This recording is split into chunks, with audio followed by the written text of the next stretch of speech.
하겠습니다. 누가복음 7장 24절부터 35절 말씀까지 보도록 하겠습니다. 제가 24절 먼저 읽습니다. 요한의 보낸 자가 떠난 후에 예수께서 무리에게 요한에 대하여 말씀하시되 너희가 무엇을 보려고 광야에 나갔느냐? 바람에 흔들리는 갈대냐? 그러면 너희가 무엇을 보려고 나갔느냐? 우리로 못 입은 사람이냐? 오라 가라 못 입고 사치하게 지내는 자는 왕궁에 있느니라. 그러면 너희가 무엇을 보려고 나갔느냐? 선지자냐? 옳다. 내가 너희에게 이르노니 선지자보다도 나은 자니라. 기록된 바 오라 내가 내 사자를 너 앞에 보내노니 그가 너 앞에서 너 길을 예비하리라 하신 것이 이 사람에 대한 말씀이라. 내가 너희에게 말하노니 여자가 낳은 자 중에 요한보다 큰 이가 없도다. 그러나 하나님의 나라에서는 극히 작은 자라도 저보다 크니라 하시니 모든 백성과 세리들은 이미 요한의 세례를 받으니라. 이 말씀을 듣고 하나님을 어렵다 하되 오직 바리새인과 율법사들은 그 세례를 받지 아니한지라 스스로 하나님의 뜻을 저버리느니라. 또 가라사대 이 세대의 사람을 무엇으로 비유할꼬 무엇과 같은고. 비유컨대 아이들이 장터에 앉아 서로 불러가로되 우리가 너희를 향하여 피리를 부르도 너희가 춤추지 않고 우리가 애곡을 하여도 너희가 울지 아니하였다 함과 같도다. 세례 요한이 와서 떡도 먹지 아니하며 포도주도 마시지 아니하며 너희 말이 귀신이 들렸다 하더니 인자는 와서 먹고 마시매 너희가 너희 말이 보라 먹기를 탐하고 포도주를 즐기는 사람이요 세리와 죄인의 친구로라 하니 지혜는 자기 모든 잔으로 인하여 옳다함을 얻으리라. 아멘. 아멘. 지난주에 이어서 내용들이 계속 연결됩니다. 지난주의 말씀은 세례 요한이 자기 제자들에게 예수님께 찾아가서 당신이 진짜 메시아가 맞는지 한번 여쭤봐라 그렇게 했어.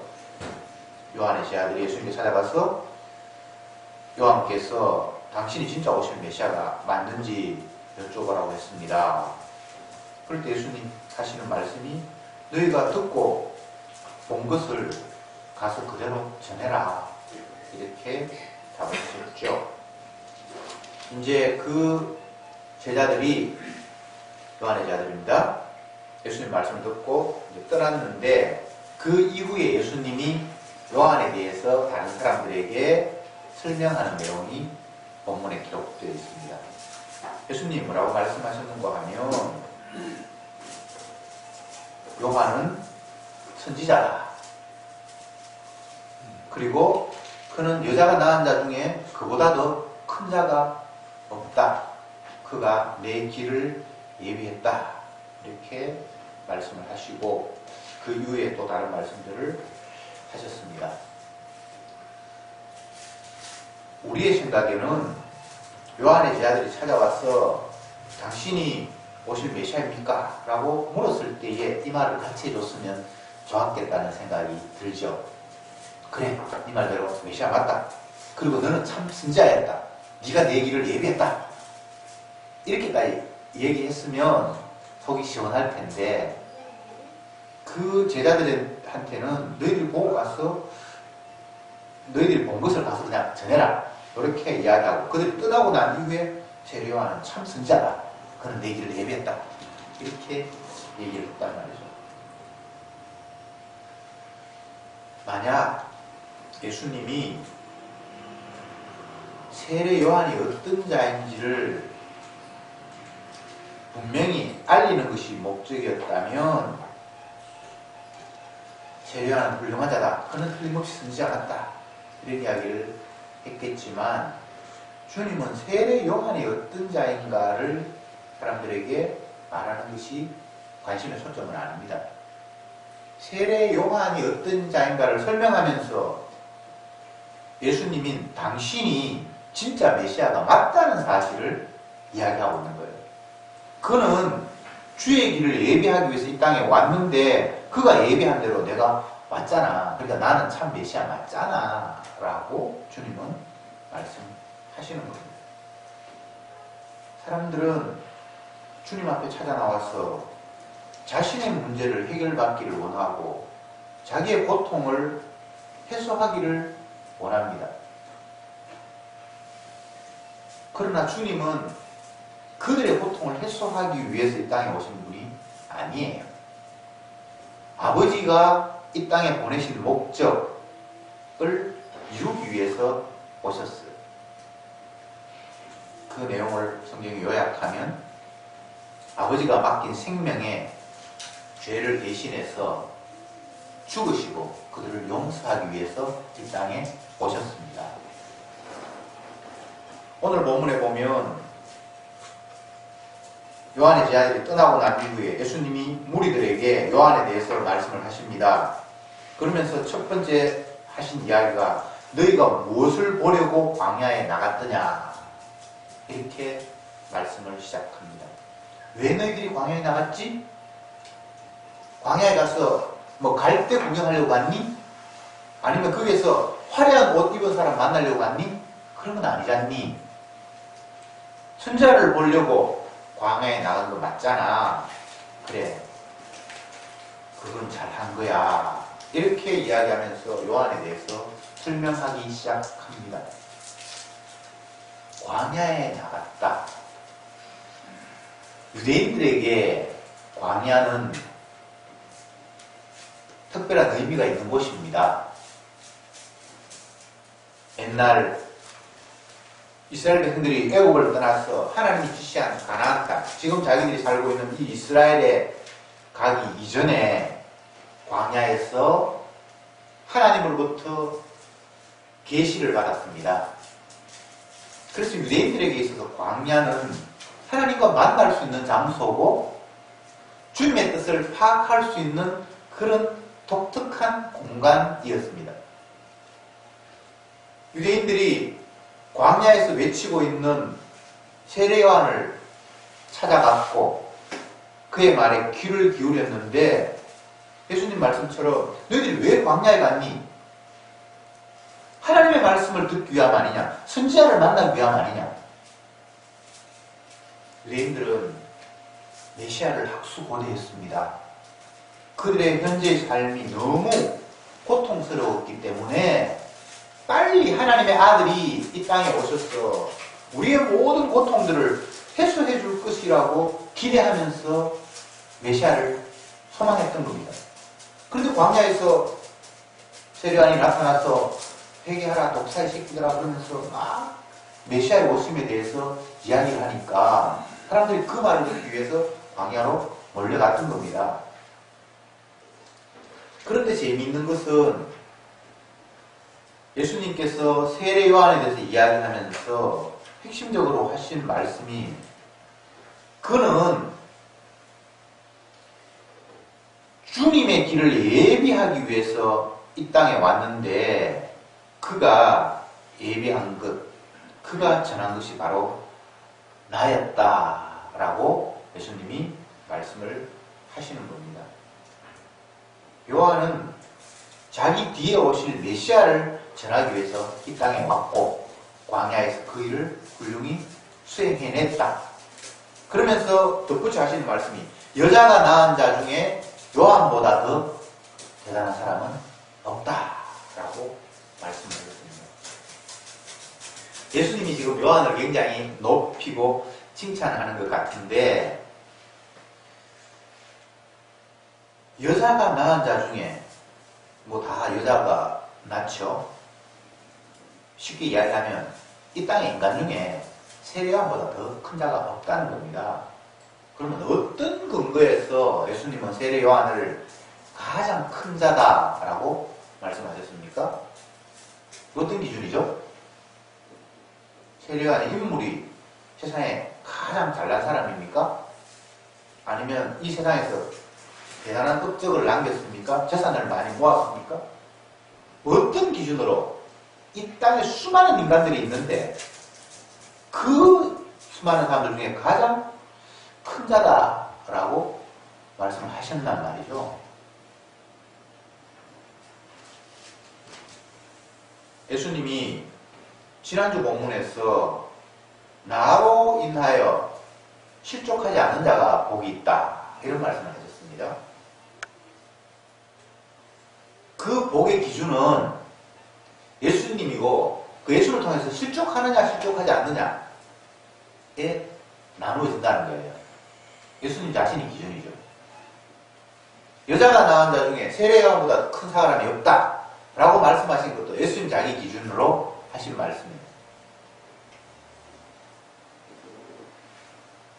세례요한은 가장 정확하게 예수님이 메시아입니다 라고 사람들에게 소개를 했습니다.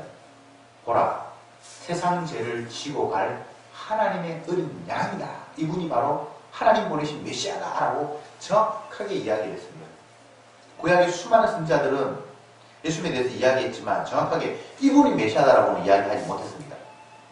장차 메시아 오실 것인데 그분은 고운 모양도 없고 풍채도 없고 너희를 위해서 대속의 피를 흘릴 분이다 이렇게 말했지 정작 그분이 이분이다 라고 꼭 집어서 말할 수는 없었습니다. 왜냐하면 예수님을 본 적도 없고 그때는 아직 예수님이 등장하지 않은 시대였기 때문에.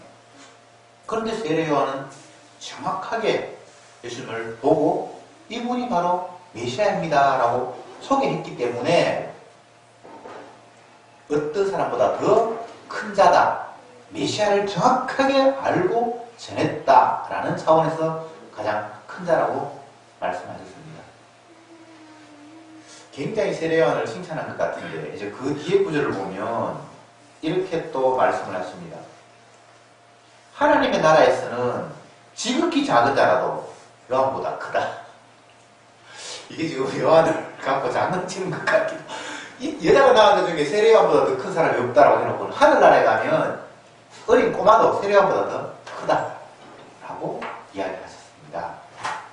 이 이야기도 예수님 중심으로 하신 이야기입니다. 절지에 큰 자가 됐다가 작은 자가 됐다가 세례요한은 지금 왔다 갔다 합니다. 자기는 가만히 거기 갇혀있는데 예수님이 그를 띄웠다 낮췄다. 예수님은 세례요한을 띄웠다 낮췄다 하는 게 아닙니다. 예수님 자기 자신이 어떤 존재인가를 그를 들어서 설명하는 것 뿐입니다. 여자가 낳은 자 중에 가장 큰 자다라는 차원도 예수님 자기 중심으로 그가 정확하게 나를 지적했고 내가 메시아인 걸 알아보고 전했다라는 차원에서 가장 큰 자입니다. 그런데 천국에 가면 그는 가장 작은 자다. 쉽게 이야기하면 천국에 있는 지극히 작은 자라도 세례요한보다 더 대단한 사람이다 라는 말을 하시는 것도 예수님 자기 중심으로 하신 말씀입니다. 세례요한은 아직 예수님의 죽음과 부활에 대해서는 모릅니다. 그냥 이분이 메시아다. 하나님께서 성령을 비둘기같이 그 머리 위에 임하는 자가 메시아일 거라고 알려주셨고 그 사실을 그냥 전파했습니다. 이것이 이 땅에서는 그보다 더 대단한 일이 없습니다. 그런데 하늘나라에 가면 이미 십자가 죽으시고 부활하고 하늘 영광에 들어갔기 때문에 세례요한은 아직 그건 몰라요. 그래서 천국 입장에서 보면 세례요한은 아직 어린 아이와 같은 자다라고 말씀을 하십니다. 사실 성령이 임하고 부활의 영이 임한 성도들은 하늘나라를 맛본 자들이에요. 물론 그 자체를 다 안다고 말하기는 어렵지만 부분적으로는 하나님 나라를 맛본 자예요. 그럼 세례요한보다 더 엄청난 자예요. 부활을 알고 영생을 알고 하나님과 더불어 사는 그 나라와 그 의를 아는 성도는 이 세상 어떤 존재보다 더 대단하고 큰 자입니다.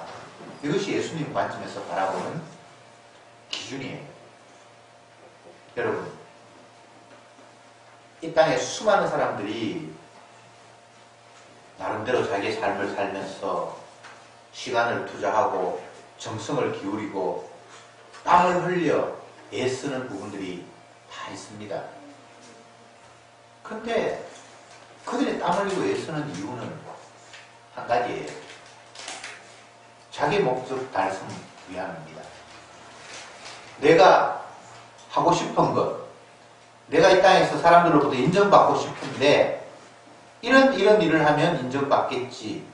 각자 나름대로의 자기 설정하는 목표가 있는데 그걸 향해서 땀을 흘리고 수고하면서 한평생을 보냅니다.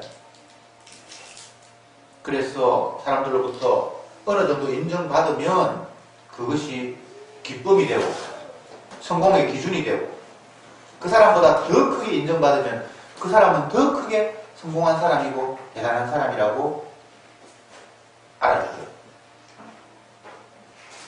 이 세상에서 존재하는 그 상, 칭찬 중에 가장 권위 있는 게 이제 노벨상입니다. 아직까지는 그런 것 같아요. 앞으로는 어떻게 될지 모르지만 1년에 한 번씩 발표하는데 각 분야에서 노벨상을 받은 사람은 사람들의 관심이 되고 영웅이 됩니다. 왜냐하면 그가 종사했던 그 분야에서 최고라고 인정받았기 때문입니다. 그런데 오늘 본문에서 예수님이 세례 요한을 여자가 낳은 자 중에 가장 큰 자다 라고 말씀하셨고 또 한편으로는 하늘나라에서는 지극히 작은 자라고 세례 요한보다도 크다 라고 컸다가 작았다가 하는 이 기준이 이 세상에서 노벨 문학상을 또는 노벨 의학상을 화학상을 주는 그런 크다는 기준과는 달라도 너무 다르잖아요.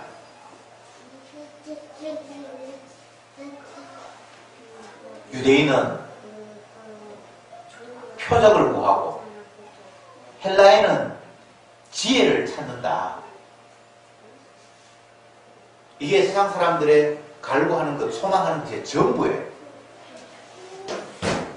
그러면 왜 헬라인과 유대인은 다른가? 헬라인은 지혜를 찾는데 왜 유대인은 표적을 구하는가? 유대인에게 유일하게 하나님께서 표적을 보여주셨기 때문에 그들은 표적을 자꾸만 기대해요. 표적을 기대한다고 해서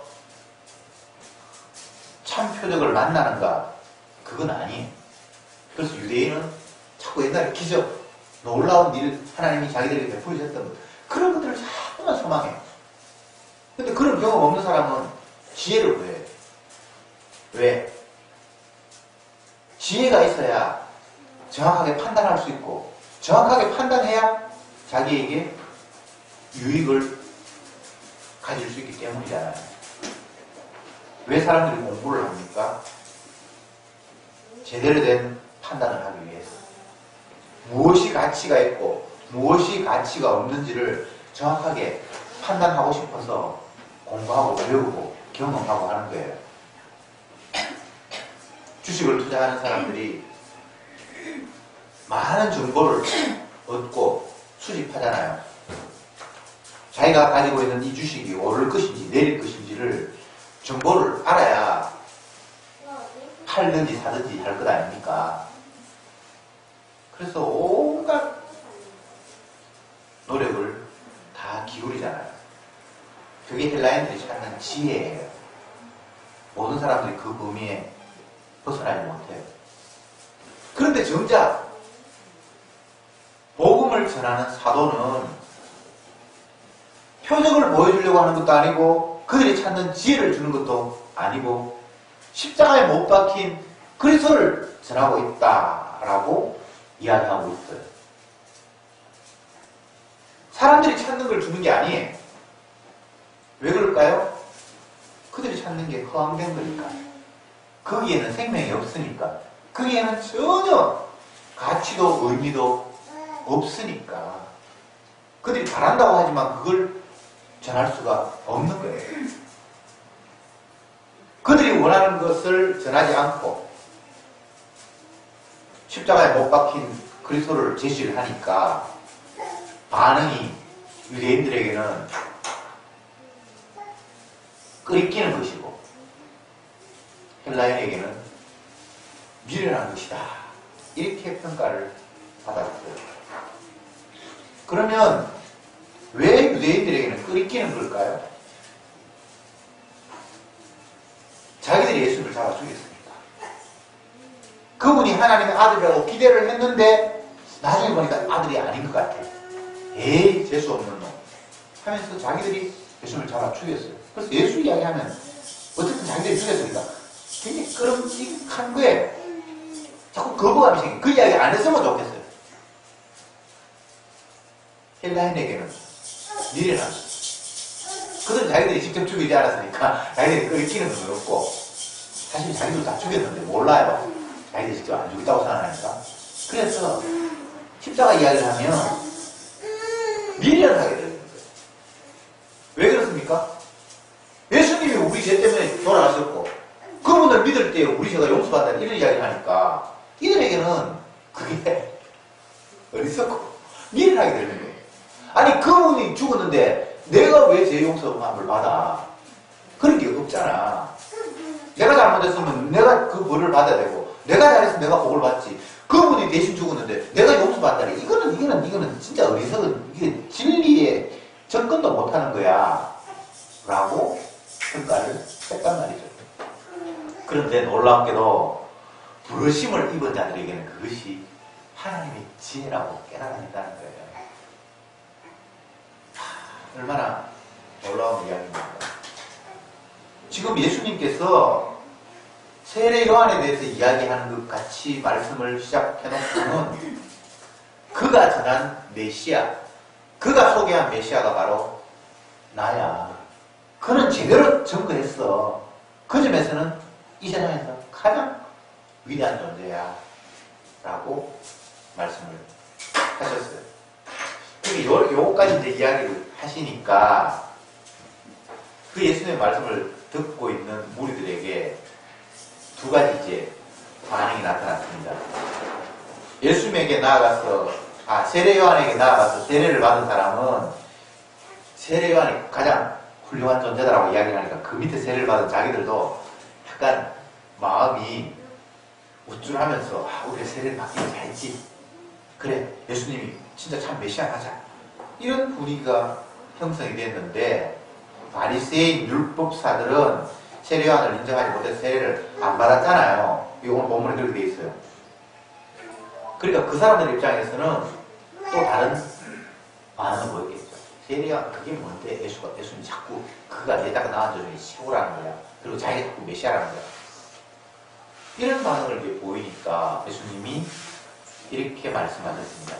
내가 무엇으로 비유해서 이 세대를 설명할까? 라고 말씀하신 후에는 어린 아이들의 소꿉장난, 놀이를 비유로 설명을 하셨습니다.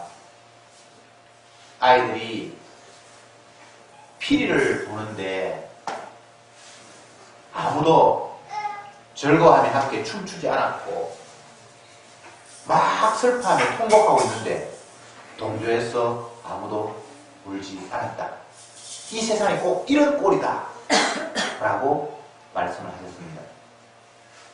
아마 유대인들의 그 어린 아이들의 놀이 가운데에서 결혼식 하는 놀이 또 장례식 하는 놀이를 예수님이 비유로 설명하신 것 같은데 결혼식 하면 신랑이 오면 앞에서 막 피리를 불고 즐거워하는 그런 흥을 돋구면 사람들이 다 즐거워서 신랑이 온다고 막 춤을 추고 그런 아이들 놀이 가운데 또 장례식 놀이 하는 아이들은 앞에서 아이고 아이고 하면 같이 다른 사람들도 슬퍼하면서 눈물을 흘리고 이게 이제 놀이의 재미인데 누가 웃으면 같이 웃어줘야 되고 누가 슬퍼하면 같이 슬퍼해야 되는 게 이 게임인데 이 세상은 전혀 그렇게 하지 않는다는 거예요. 그러면서 예수님께서 뭘 설명하고 하면 세례 요한이 와서 금식하고 슬퍼할 때에 두 사람 돌았나? 왜 저래?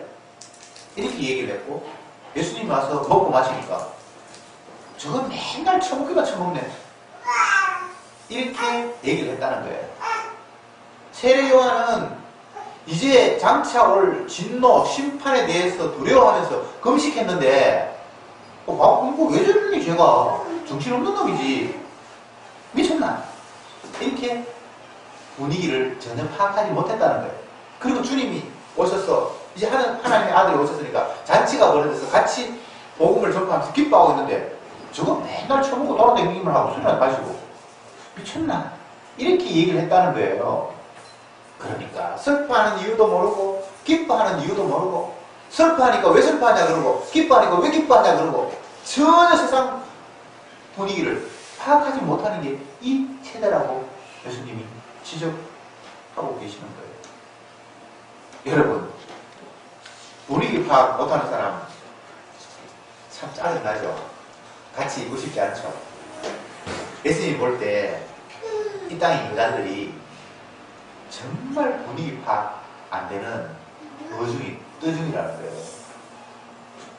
웃어도 왜 웃는지 모르고 울어도 왜 우는지 모르는 거예요. 지는 기준이 전혀 달라. 예수님은 예수님 자신이 기준이 되어서 이 땅의 주가 되어서 울어야 될 때와 웃어야 될 때를 지금 이야기하고 있는데 이 인간들은 예수님 기준으로 웃고 우는 게 아니라 자기 기준으로 울고 우는 거예요. 그러니 박자가 안 맞아도 너무 안 맞는 거예요. 여러분, 웃을 때 무엇 때문에 웃습니까? 분노하고 짜증낼 때 그 이유는 무엇입니까? 오늘 예수님이 장태 노는 어린아이들을 비유로 설명하면서 우리에게 묻고 있습니다.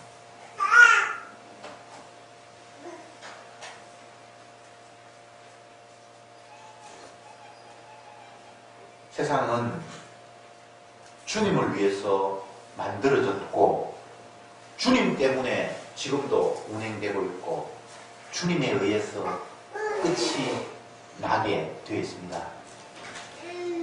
김정은이가 트럼프가 세상 끝낼 수 없어요. 사람들은 핵무기가 세상을 끝낼 거라고 예언하는 사람이 있는데 하나님이 끝을 내시지 세상 무기가 세상을 끝내는 게 아닙니다. 그런 거 두려워하지 마세요.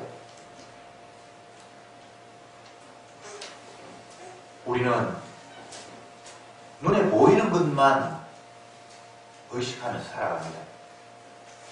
보이지 않는 걸 의식을 못해요.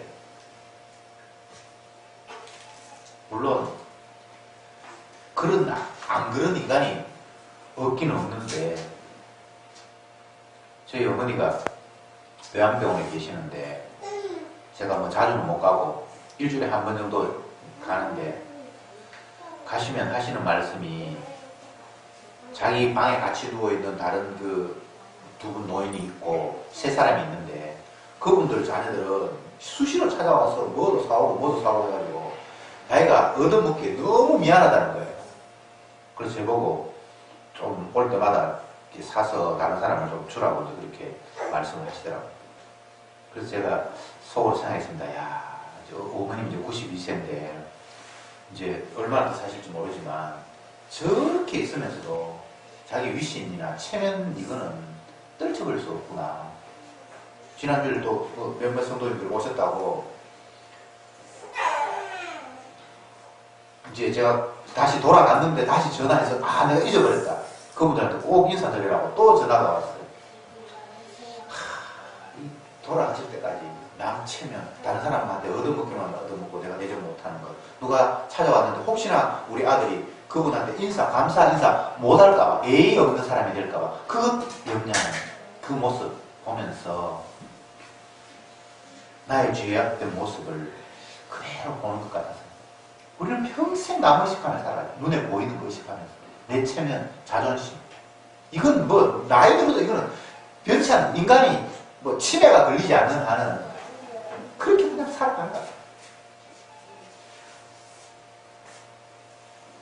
도대체 주님의 기준은 온데간데없고 오직 내가 딱 중심에 서 있어서 내 자존심 상하면 안 되고 내 남 앞에 욕 얻어먹고 비난 들으면 안 된다는 이 생각으로 평생을 살아가는 게 예외 없습니다. 제가 어머니 이야기하니까 우리 어머니가 별난 사람 같이 느껴지는데 모든 인간이 그런다. 모든 인간. 그런데 성경을 보니까 주님은 다르게 말씀하십니다. 여자가 낳은 자 중에 세례요한이 가장 크다. 그런데 하늘나라에 가면 그보다 어린아이도 세례요한보다 더 크다. 도대체 무슨 기준으로 이렇게 말씀하시는지를 우리가 깊이 생각해 봐야 되잖아요. 세례요한이 뭐 무경화를 누리면서 오래 살았습니까? 이 세상에 뭐 어떤 큰 영향력을 행사했습니까? 노벨상을 받을 만한 뭐 어떤 업적을 남겼습니까? 아무것도 아니에요. 성경 읽으면서 세례요한 본받고 싶다. 내가 자녀가 태어났는데 그 자녀가 주여 이 자녀가 세례요한처럼 살기를 원합니다. 이렇게 기도하는 사람을 저는 한 번도 본 적이 없어요. 여러분들 혹시 여러분의 자녀가 세례요한처럼 정말 주님 보실 때 여자가 낳은 자 중에 이보다 더 큰 자가 없다고 칭찬하시는데 그렇게 살았으면 좋겠습니다라고 간절히 기도하면서 세례요한보다 멀어지는 모습을 보면서 자녀를 보면서 안타까운 적이 혹시나 있습니까? 아니잖아요. 그냥 세상 기준에 의해서 세상에 성공했다라는 훌륭하다라는 그 기준에 의해서 조금 멀어지는 것 같으면 점점 슬퍼지고 조금 가까워지는 것 같으면 그 못한 것이 저와 여러분들 아닙니까? 제가 지금 거짓말하는 건가? 여러분 성경을 볼 때마다 우리는 내가 주님의 마음과 멀어도 너무 멀다. 주님이 기뻐하시는 것과 내가 기뻐하는 게 달라도 너무 다르구나. 그걸 깨닫지 않을 수가 없어요.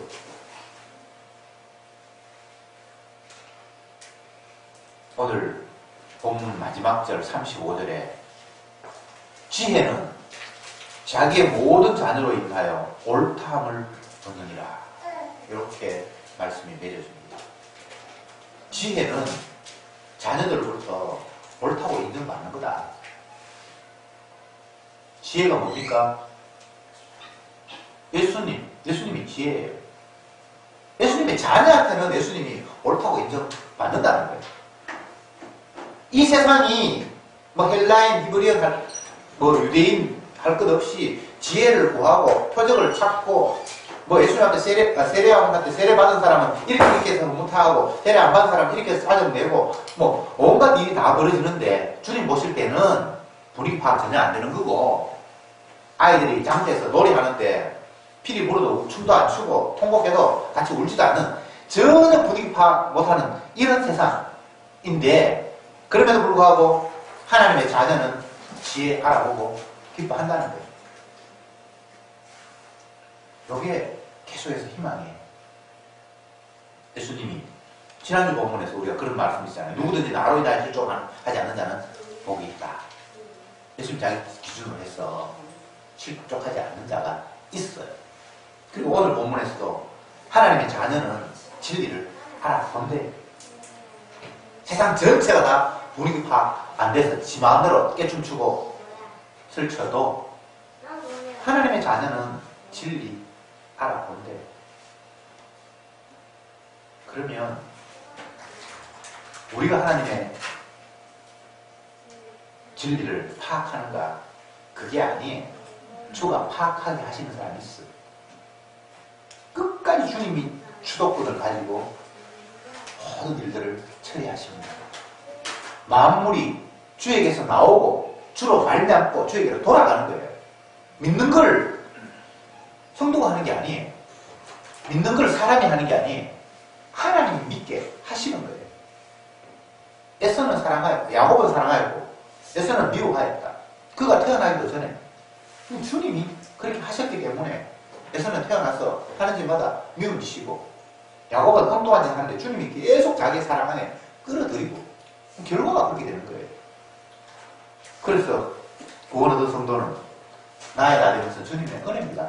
요 소리만 달랑 나온다는 거예요.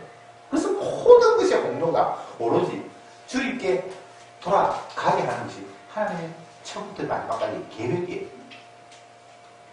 나는 내 영광을 다른 이와에게 빼앗기지 않는다. 홀로 영광 다 받으세요. 주님, 내 주님 열심히 믿어줬잖아요. 주님이 저한테 은혜도 베풀었지만 나도 주님 앞에 행도 많습니다. 이렇게 주님의 은혜와 내 공로가 같이 공존할 수 있는 게 하나님 나라가 아니에요. 그 나라는 마귀의 나라예요. 주님이 내 고생 많이 했습니다.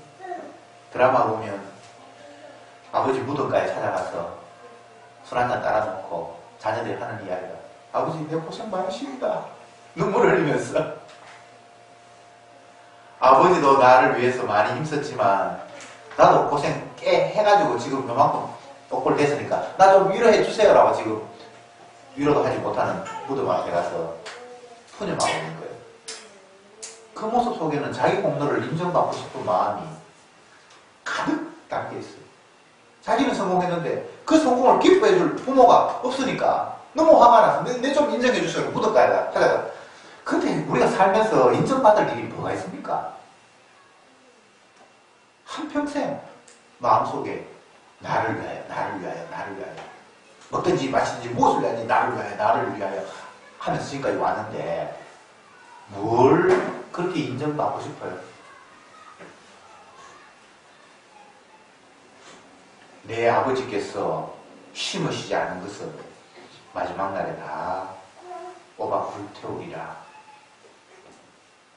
우리의 욕망을 향해서 쌓아왔던 모든 것들은 심판의 예산일 뿐입니다. 그거 하나만 인정받지 못해요.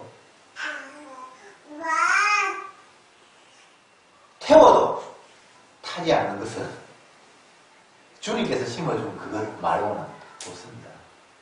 그래서 이 땅에 있는 모든 것들은 인간으로부터 비롯된 것들은 다 타고 없어져요. 주님 앞에 갔는데 주님이 인정하시는 것은 당신이 흘린 피, 그것만 주님께서 인정하시는 거예요. 이스라엘 백성들이 출애굽하던 날 밤, 애국 땅에 있는 모든 초태생들은 하나님이 다 진멸해버리려고 결심하는 그때 그 주님의 진노로부터 살아남을 수 있었던 유일한 근거는 어린 양의 피가 묻어있는 그 조건, 그게 유일했습니다. 성도가 하나님 앞에 나가서 천국에 가서 인정받을 수 있는 유일한 기준은 십자가에 피 흘리신 예수님의 그 보혈이 우리에게 뒤집어 씌웠는가가 관건이에요.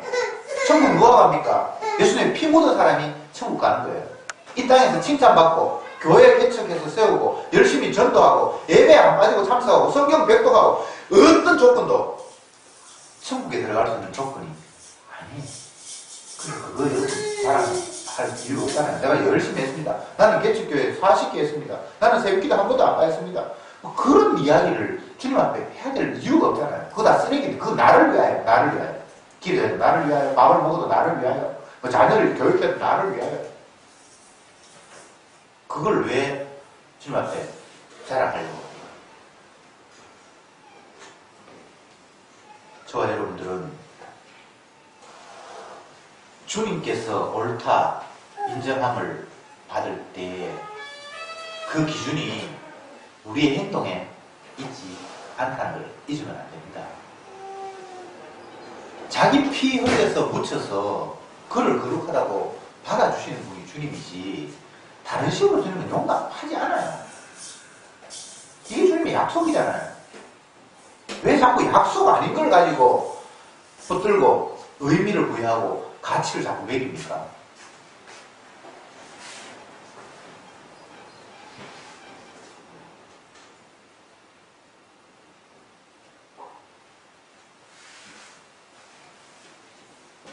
지혜는 자기의 모든 자녀로 인하여 옳다함을 얻는다. 이 말씀 이번 한 주간 여러분의 가슴에 새기시기 바랍니다. 기도합시다. 주님 감사합니다. 오늘 이 시간도 다시금 예수님 중심으로 모든 것들이 편성되었고 운행되었다는 사실을 말씀을 통해서 확인했습니다.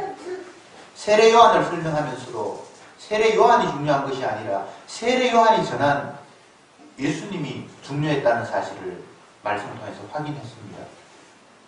저들도 이 땅을 살면서 모든 것이 예수 그리스도 중심이라는 사실을 잊지 않게 하시고 전하게 하옵소서. 주님 때문에 웃고 주님 때문에 우는 저들이 되게 하옵소서. 예수님의 이름으로 기도드립니다.